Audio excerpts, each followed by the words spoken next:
What's going on? It's time to talk about day 3 of the Louder Than Life Festival that happened in Louisville, Kentucky, September 23rd, 2021, that I attended. And yeah, so I'm just going to do like what I did in the last two videos, and that's cover the bands. I saw as much as I can of each one. Obviously, I watched the bands I like more. So some of the bands I only saw a couple songs or so. But I'm going to tell you about the band and give you my opinions on their performances and then an overall rating of the day. So let's get to it. We got over like 20 bands to talk about, so let's get started. So the first band, there's three stages, like always. The Loudmouth stage and the Space Zebra stage are like the two main stages, and then there's a side stage called the Disruptor stage. So, yeah, so there's going to be like a lot of smaller bands mixed in with the bigger ones and stuff. But this is going in order of the schedule that was posted. So, yeah. So the first band up was the Messenger Birds. They're a blues rock band from Detroit, Michigan. Yeah, they weren't bad as a band. It's pretty decent. A little more bluesier than rock, I found, but like they weren't too bad. They're pretty good. They're still just starting out, so yeah. But for the most part, they're entertaining and decent little rock band. I'd listen to them if I was driving and stuff. So yeah, I'm gonna give their performance 3.5 out of 5. Very much just stood there. That's the only thing. Then up was a band called Red, and this is like a Christian rock band from Nashville, Tennessee. And for the second band of the day, they had quite the stage presence. They had like the big banner, some like risers and like foam or like smoke cannon sort of things going off every other song and stuff like that. They had quite the stage presence. The music wasn't too bad. It was more like radio rock, radio hard rock, butt rock. Yeah, there's tons of different names you could call it. But yeah, for the most part, they're still good. They knew how to like the vocalists knew how to like entertain a crowd and get the crowd involved and everything like that. They were pretty decent for a second band, anyway. So yeah, Reds. I'm gonna give Red a 4 out of 5 on their performance. Following Red's performance, there was I think it's pronounced Diamante. Monte. She's like an alternative rock chick, and I'm not sure where they're from. I think they're from like California somewhere, but yeah, they're entertaining. Yeah, definitely. It's always good to see like the younger generation get into like more of the rock stuff and things like that. And yeah, they had a pretty good entertaining set, a lot of jumping around and movement and everything like that. They're pretty good. Another radio rock type band though, that's probably gonna be up and coming. So but still, it was still pretty decent though for a live performance and stuff. I'm gonna give them a 4 out of 5 as well. Following that, there's a band on the side stage. There's like an alternative rock, punk rock band called Sick Brain. I'm not exactly sure where they're from, but they weren't that great. They were pretty boring. It was more like slower punkish rock, alternative rock, and yeah, like a little bit of whiny vocals mixed in, and it wasn't really my thing. Like I didn't really find it interesting or anything. I only watched like a song or two by them. So yeah, they're pretty disappointing for as a band and stuff. So yeah, I'm gonna give them a 2 out of 5. And up next is a big shocker for me for a band. There's a band called Spearbox. They're from Vancouver, Canada. Well, Vancouver, British Columbia, Canada, and they're like they're one of the newer new wave of heavy metal new wave of American heavy metal bands out there, and in North America, and the ones where they're doing sort of like what Ginger does, which is have some sort of soft singing mixed with like the screaming and stuff like that. They'll have like the really heavy songs, then they'll go into like a slower song that has a little more feeling and in depth to the lyrics and stuff like that. And yeah, it was a lot of fun. They were really good, and I really enjoyed it. I'm probably gonna go pick up their record soon. So yeah, Spirit Box was definitely a good live performance, and the music was really good. I'm gonna give them a 4.5 out of 5 just because I wanted more. And then halfway through their set, another big surprise band for me was Unity TX, which is a hard rock, hardcore type band. Can't remember where they're from, but yeah, they're really impressive too. They had a lot of good like breakdowns and good guitar licks and everything like that. Next in, the vocalist had tons of energy and was there moving the crowd and like doing throwdowns on stage and stuff like that. It was a lot of fun watching their set. I wish I could have saw like their whole set, but yeah, they're on in between. They're on like I want to check out Spearbox and them, and they're pretty much on at the same time. So yeah, another really good set. I'm gonna give them a 4 out of 5. After that, there's like a punk rock, all girl band called Bones UK, from Camden Town, London, UK. Um, I was not into this band at all. I thought they were really boring and just weird and not my thing at all. And yeah, they all came out looking like female mechanics and like punk rock chicks, and I don't know. There's just something about their set that I did not get and didn't really feel it. I thought they were just so boring and not worth the time. So yeah, Bones UK definitely not for me. I'm gonna give them a 1 out of 5. After them, there's a band called Ice Nine Kills. This is entertaining because all their merch looks so graphic and stuff. Then when they play, well, the classified a new wave of American heavy metal or post-hardcore, which I'd fit them more into there.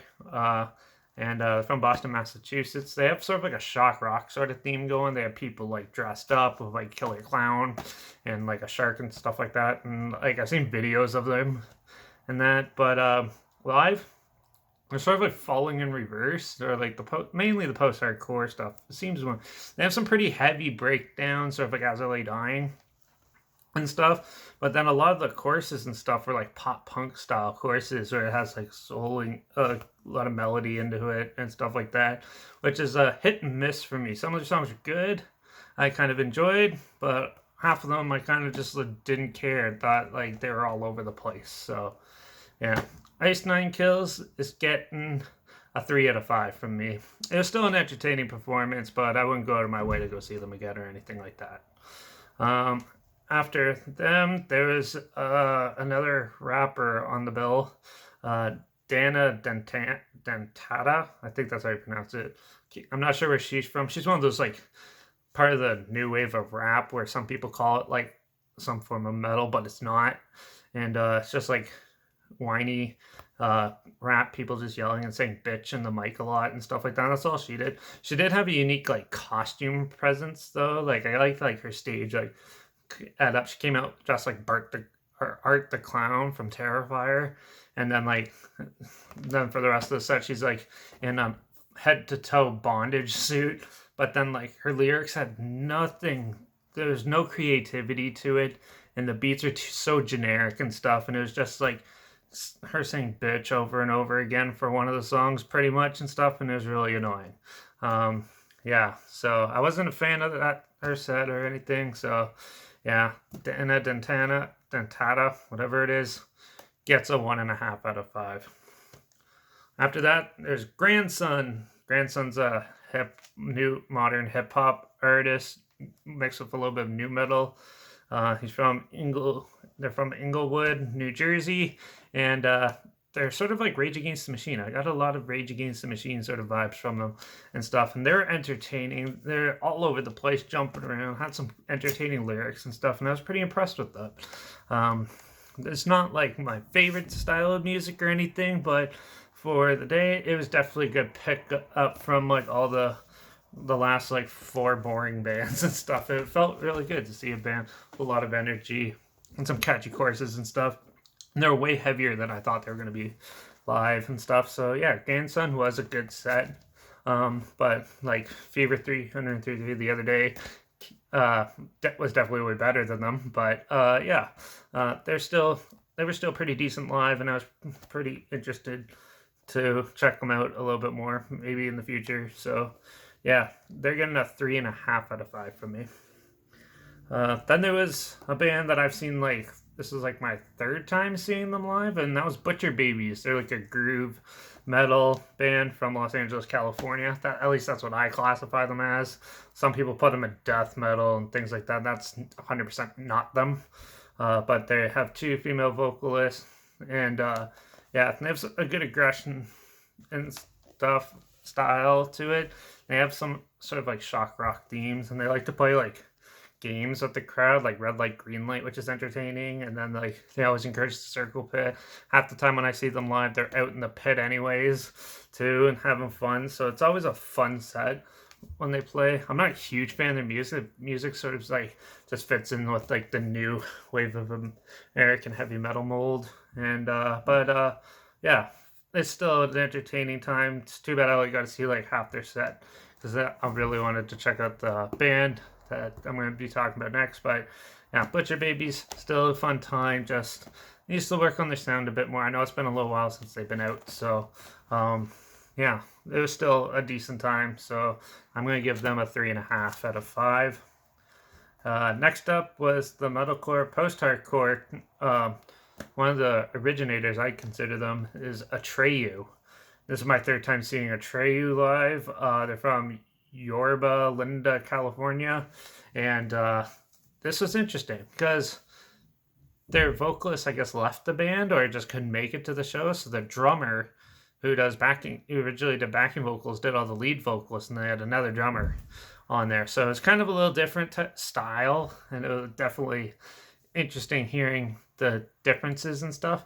And it kind of worked. It was a little bit more like a dirtier version of Atreyu, I'd say.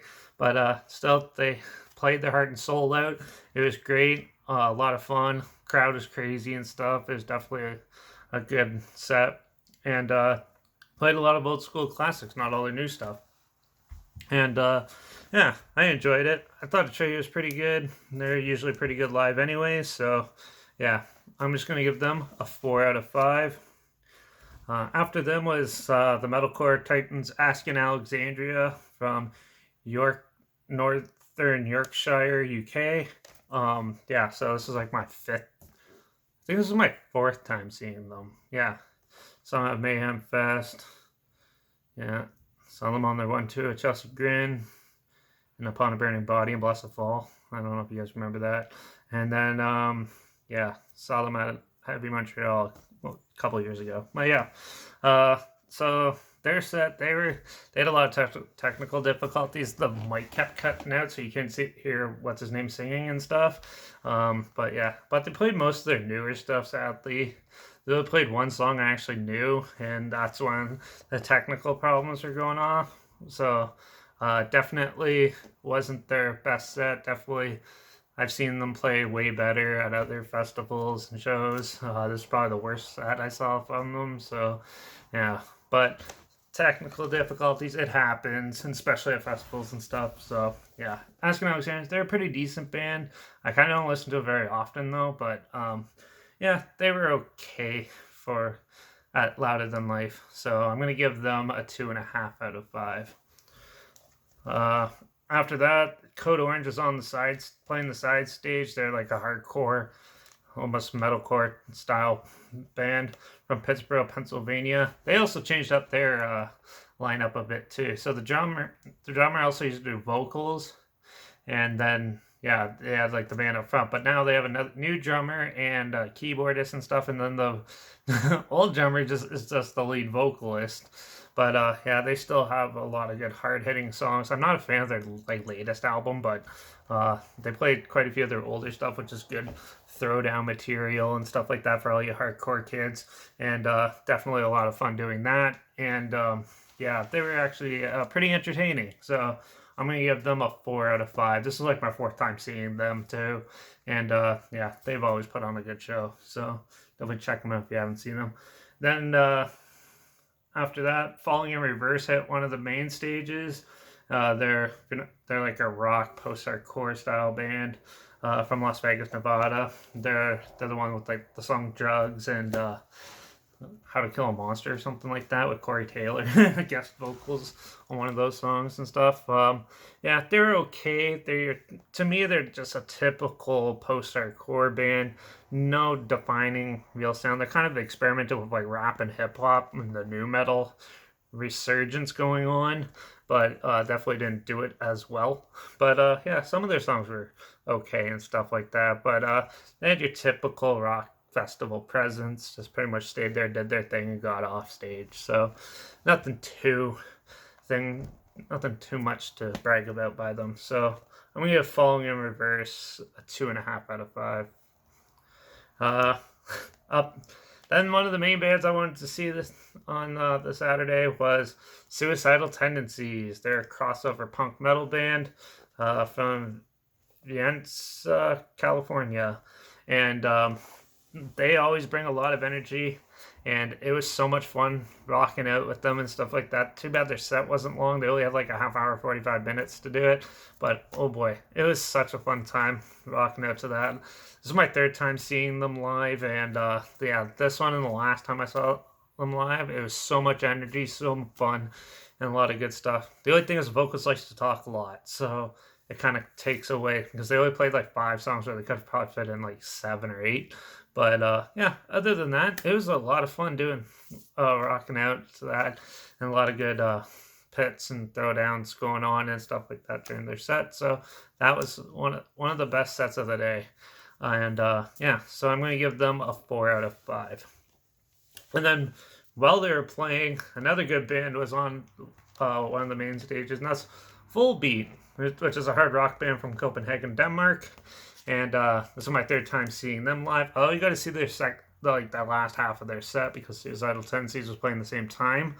But yeah, they're still a good rock band. They definitely have a way bigger light show now and a lot more entertaining showmanship and everything like that. And they were still fun, even though I only got to see half their set.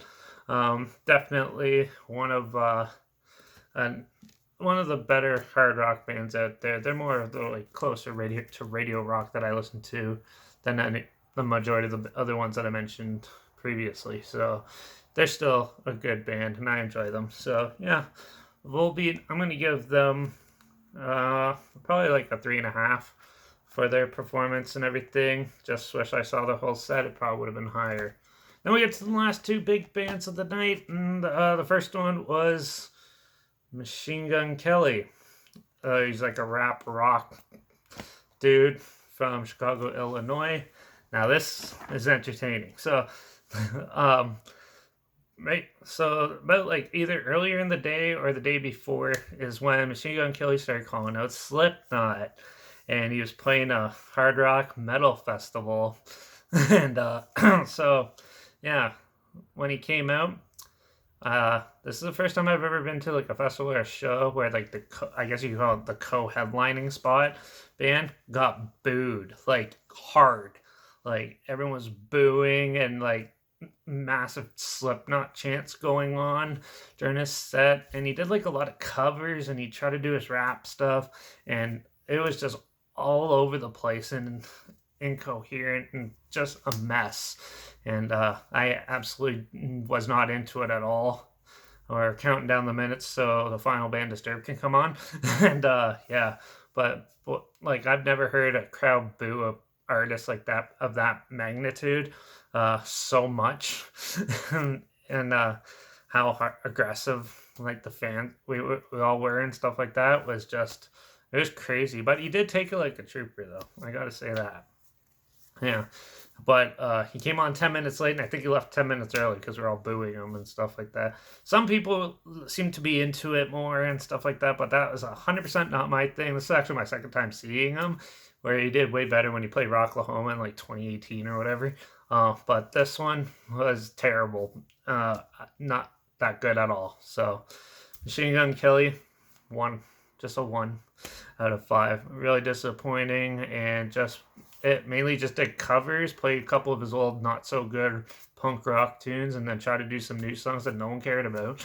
And yeah, eventually got off the stage though, so the headlining band Disturbed could come on. They're from Chicago, Illinois, and yeah, they're like old school new metal, but now just gone more into standard rock. Oh yeah, Machine Gun Kelly's not from Chicago. He's from Houston, Texas, by the way. I kind of misread it my sheet, but yeah. Yeah, but Disturbed, awesome set. Too bad it felt a little short, but it just went by so fast. I actually like dislocated my shoulder in the pit and stuff, so it was a fun time. Absolutely great fun time. Played a lot of their old stuff, which I love. Obviously, they had like their big hits, Down with the Sickness, the Simon and Garfunkel song, Sound of Silence, Stricken, Numb.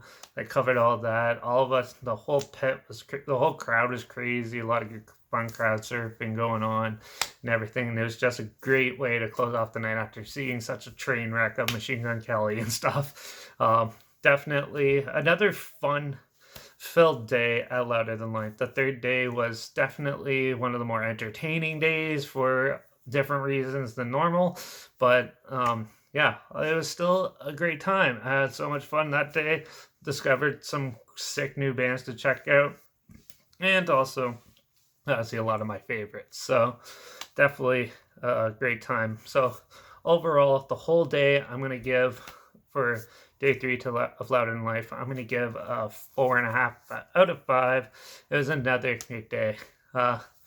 Yeah, just not perfect, but still, for a festival, so far it was, at this point, one of the best ones I've been to. So, and we still have one more day to talk about, and that's the last day, which has a lot of great things to do. But I'll be in a later video, so that's it for this one. I'm going to post links for all the bands and artists and stuff down below, so you can check them out if any of it sounds interesting to you. Let me know in the comments if you were at Louder Than Life this 2021, and let me know what you thought of all the performances too. I'd love to hear your opinions on it.